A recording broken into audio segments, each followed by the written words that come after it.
Saudara-saudari terkasih dalam Kristus, hari ini Jumat 1 Maret 2024 dalam pekan kedua Prapaskah tahun B. Bacaan dibawakan oleh Valentinus Geri, Mazmur dilantunkan oleh Sirila Cahyoyanti, dan renungan ditulis oleh Willy Wibianto. Selamat menekuni Sabda Allah. Marilah kita semakin bersolider dengan peduli kepada sesama.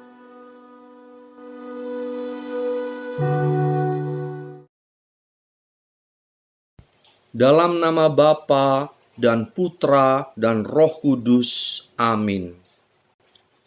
Tuhan Yesus Kristus, Engkau berikan kepada kami malam yang penuh kehangatan cinta-Mu, sehingga kami dapat tidur dengan nyenyak, dan Kau bangunkan kami di hari yang baru dan penuh kesegaran ini. Kami mau mendengarkan sabda-Mu di awal hidup baru kami ini. Dan berilah terang-Mu agar kami dapat mengerti sabda-Mu dan menjalankannya dalam hidup kami. Kami mau menyenangkan hati-Mu dan menghasilkan perbaikan bagi hidup kami dan sesama kami. Berkati kami dan terima kasih atas segala berkat dan rahmat-Mu, karena Engkaulah Tuhan dan Juru Selamat kami. Amin. Bacaan dari Kitab Kejadian, bab 37, ayat 3 sampai dengan 4, ayat 12 sampai dengan 13a, dan dilanjutkan dengan ayat 17b sampai dengan 28. Israel lebih mengasihi Yusuf daripada semua anaknya yang lain, sebab Yusuf itulah anak yang lahir pada masa tuanya. Dan ia menyuruh membuat jubah yang maha indah bagi dia. Setelah dilihat oleh saudara-saudaranya bahwa ayah mereka lebih mengasihi Yusuf daripada semua saudaranya, maka bencilah mereka itu kepada Yusuf dan tidak mau menyapanya dengan ramah. Pada suatu hari, pergilah saudara-saudara Yusuf mengembalakan kambing domba ayahnya dekat Sikem. Lalu Israel berkata kepada Yusuf, "Bukankah saudara-saudaramu mengembalakan kambing domba dekat Sikem? Marilah engkau kusuruh kepada mereka." Maka Yusuf menyusul saudara-saudaranya itu, dan didapatinya lah mereka di Dotan. Dari jauh ia telah kelihatan kepada mereka.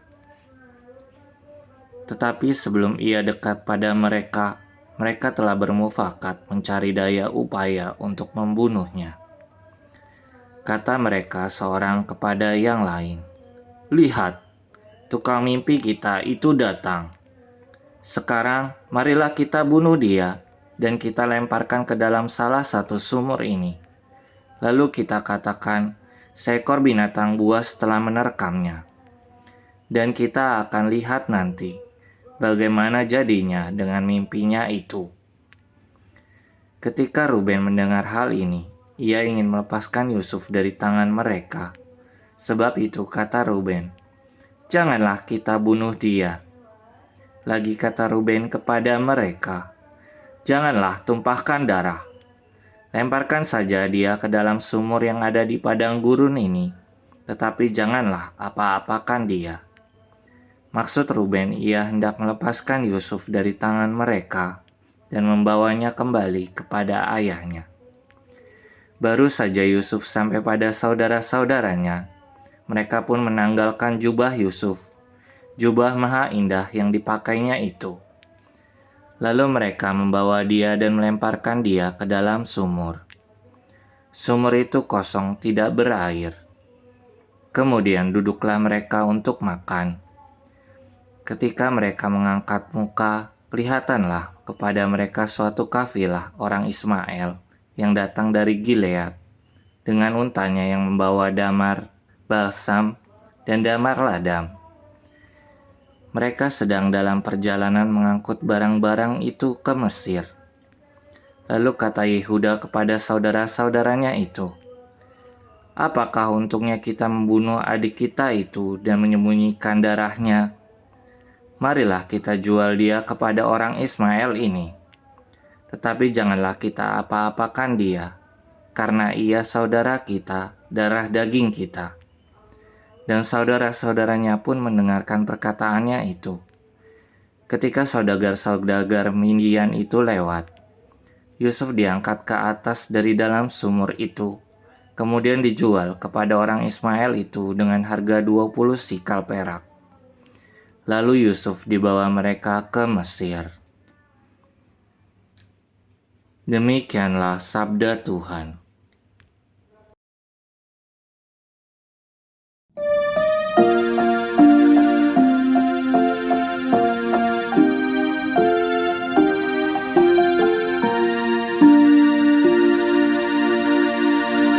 Ingatlah perbuatan-perbuatan ajaib yang dilakukan Tuhan. Ketika Tuhan mendatangkan kelaparan ke atas tanah Kanaan dan menghancurkan seluruh persediaan makanan. Diutusnyalah seorang mendahului mereka, yakni Yusuf yang dijual menjadi budak. Ingatlah perbuatan-perbuatan ajaib yang dilakukan Tuhan.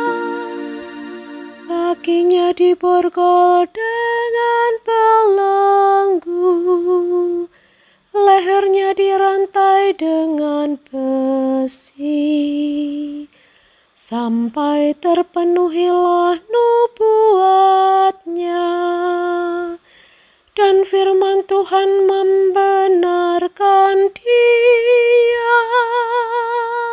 Ingatlah perbuatan-perbuatan ajaib yang dilakukan Tuhan.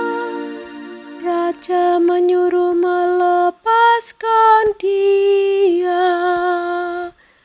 Penguasa para bangsa membebaskannya. Dijadikannya dia tuan atas istananya dan pengelola segala harta kepunyaannya. Ingatlah perbuatan-perbuatan ajaib yang dilakukan Tuhan.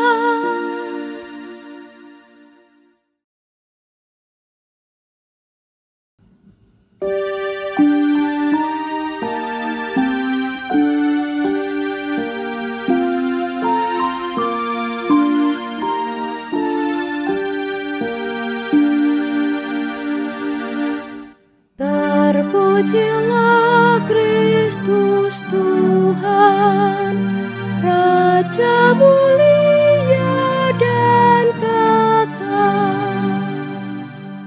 Begitu besar kasih Allah akan dunia ini, sehingga Ia mengaruniakan anaknya yang tunggal, supaya setiap orang yang percaya kepadanya beroleh hidup yang kekal. Terpujilah Kristus Tuhan, Raja mulia dan kekal. Inilah Injil suci menurut Matius bab 21 ayat 33 sampai dengan 43 dan dilanjutkan ayat 45 sampai dengan 46. Sekali peristiwa, Yesus berkata kepada imam-imam kepala serta tua-tua bangsa Yahudi, "Dengarkanlah perumpamaan ini. Seorang tuan tanah membuka kebun anggur dan menanam pagar sekelilingnya. Ia menggali lubang tempat memeras anggur dan mendirikan menara jaga di dalam kebun itu. Kemudian ia menyewakan kebun itu kepada penggarap-penggarap, lalu berangkat ke negeri lain. Ketika hampir tiba musim petik, ia menyuruh hamba-hambanya kepada penggarap-penggarap itu untuk menerima hasil yang menjadi bagiannya. Tetapi para penggarap menangkap hamba-hambanya itu.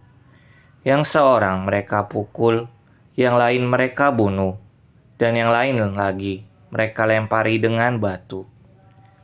Kemudian tuan itu menyuruh pula hamba-hamba yang lain, lebih banyak daripada yang semula, tetapi mereka pun diperlakukan sama seperti kawan-kawan mereka. Akhirnya tuan itu menyuruh anaknya kepada mereka. Pikirnya, anakku pasti mereka segani. Tetapi ketika para penggarap melihat anak itu, mereka berkata seorang kepada yang lain, "Ia adalah ahli waris. Mari kita bunuh dia, supaya warisannya menjadi milik kita." Maka mereka menangkap dia dan melemparkannya keluar kebun anggur itu, lalu membunuhnya. Maka apabila tuan kebun anggur itu datang, apakah yang akan dilakukannya dengan penggarap-penggarap itu? Kata imam-imam kepala dan tua-tua itu kepada Yesus, "Ia akan membinasakan orang-orang jahat itu, dan kebun anggurnya akan disewakannya kepada penggarap-penggarap lain yang akan menyerahkan hasil kepadanya pada waktunya." Kata Yesus kepada mereka, "Belum pernahkah kamu baca dalam kitab suci, batu yang dibuang oleh tukang-tukang bangunan telah menjadi batu penjuru? Hal itu terjadi dari pihak Tuhan, suatu perbuatan ajaib di mata kita. Sebab itu aku berkata kepadamu, kerajaan Allah akan diambil daripadamu dan akan diberikan kepada suatu bangsa yang akan menghasilkan buah kerajaan itu." Mendengar perumpamaan Yesus itu, imam-imam kepala dan orang-orang Farisi mengerti bahwa merekalah yang dimaksudkannya. Maka mereka berusaha menangkap dia, tetapi mereka takut kepada orang banyak, karena orang banyak itu menganggap Yesus nabi. Demikianlah sabda Tuhan.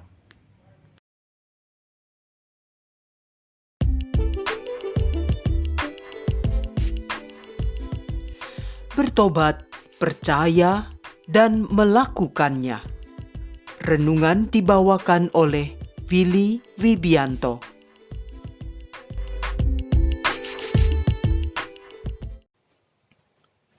Ibu, bapak, saudari-saudara yang terkasih dalam Yesus Kristus, dalam masa retret agung ini, seringkali kita mendengar kalimat, "Bertobat dan percayalah kepada Injil." Ya, itulah yang ditekankan. Lalu, pesan apa yang ingin Tuhan sampaikan kepada kita dari bacaan rohani Jumat 1 Maret 2024 hari ini? Dalam Mazmur 105, bagian refrennya ayat 5a dikatakan, "Ingatlah perbuatan-perbuatan ajaib yang dilakukannya." Melalui seruan ini, kita diajak untuk menanggapi kisah Yusuf yang dibuang dengan cara dijual kepada saudagar-saudagar Midian yang lewat itu. Karena iri hati kepada Yusuf, saudara-saudaranya sendiri tega menjual Yusuf kepada saudagar-saudagar tersebut. Tapi ajaibnya, Yusuf akhirnya malah menjadi orang kepercayaan raja dan berkuasa atas segala harta kepunyaannya. Dalam Injil Jumat hari ini dikisahkan anak tuan tanah itu diutus untuk pergi mengambil buah-buah hasil panen kebunnya. Tapi anaknya sendiri pun dibunuh oleh para penggarap kebun. Lalu Yesus pun bertanya kepada pendengarnya itu, yaitu para imam kepala, tua-tua Yahudi, kaum Farisi, dan ahli-ahli Taurat itu. Apabila tuan kebun anggur itu datang, apakah yang akan dilakukannya dengan penggarap-penggarap itu? Kata mereka kepadanya, ia akan membinasakan orang-orang jahat itu, dan kebun anggurnya akan disewakan kepada penggarap-penggarap lain yang akan menyerahkan buah-buahnya kepadanya pada waktunya. Pembinasaan itu memang terjadi dengan mengacu pada peristiwa penaklukan kota Yerusalem serta pembantaian penduduknya yang dilakukan oleh pasukan Romawi pada tahun 70 Masehi. Kisah perumpamaan yang diceritakan Yesus kepada elit bangsa Yahudi itu seolah ingin mengatakan bahwa kerajaan Allah akan diambil dari mereka dan akan diberikan kepada bangsa lain yang akan menghasilkan buah-buah kerajaan itu. Maka kita pun diutus oleh Tuhan Yesus sebagai umat Allah yang baru, penggarap-penggarap yang lain, untuk melakukan kehendak Allah yang menghasilkan buah-buah kerajaan Allah. Dan Tuhan Yesus yang disalib itu menjadi batu penjuru bagi kita. Tuhan Yesus adalah batu yang dibuang, tapi dia menjadi batu penjuru kita. Pertanyaan refleksinya, bagaimana Yesus yang disalibkan menjadi batu penjuru bagi kita? Ya, dengan bertobat dan percaya kepada Injil, seperti yang dikemukakan di awal renungan ini. Bertobat artinya mengubah pola pikir kita menjadi pola pikir Kristus Tuhan. Dimulai dengan rajin membaca dan mendengarkan sabdanya, bisa melalui podcast The Power of Word ini sebagai persiapan mengikuti misa kudus setiap hari. Kita gunakan iman kita, anugerah dari Allah itu. Kemudian kita akan mengerti dalam iman, lalu menjalankannya dalam hidup sehari-hari. Karena tindakan kita berasal dari pola pikir kita, dari apa yang kita percayai. Bila kita percaya kepada Injil dan bertobat dengan mendengarkan serta menjalankan kehendak Allah, pasti akan berbuah perbaikan dan kebaikan. Marilah berdoa. Tuhan Yesus Kristus, pada Jumat pertama 1 Maret 2024, di hari kelahiran Santa Magdalena dari Canossa, yang benar-benar menjalankan sabdamu secara teguh dan konsisten dengan bersikap peduli kepada orang-orang terlantar dan memberi pendidikan kepada anak-anak miskin, kami juga ingin meneladaninya dengan selalu mendengarkan sabdamu setiap hari, berpola pikir seperti Engkau, dan mengerti kehendak-Mu. Kami mau menjadi penghasil perbaikan dan pengobar semangat dalam hidup kami. Dalam masa retret agung ini, kami mau menjalankan renungan sederhana ini karena kami mengerti pesan-Mu ini di dalam iman. Terima kasih Tuhan Yesus atas rahmat dan berkat yang Kau limpahkan kepada kami. Kemuliaan kepada Bapa dan Putra dan Roh Kudus, seperti pada permulaan, sekarang, selalu, dan sepanjang masa. Dalam nama Bapa dan Putra dan Roh Kudus. Amin.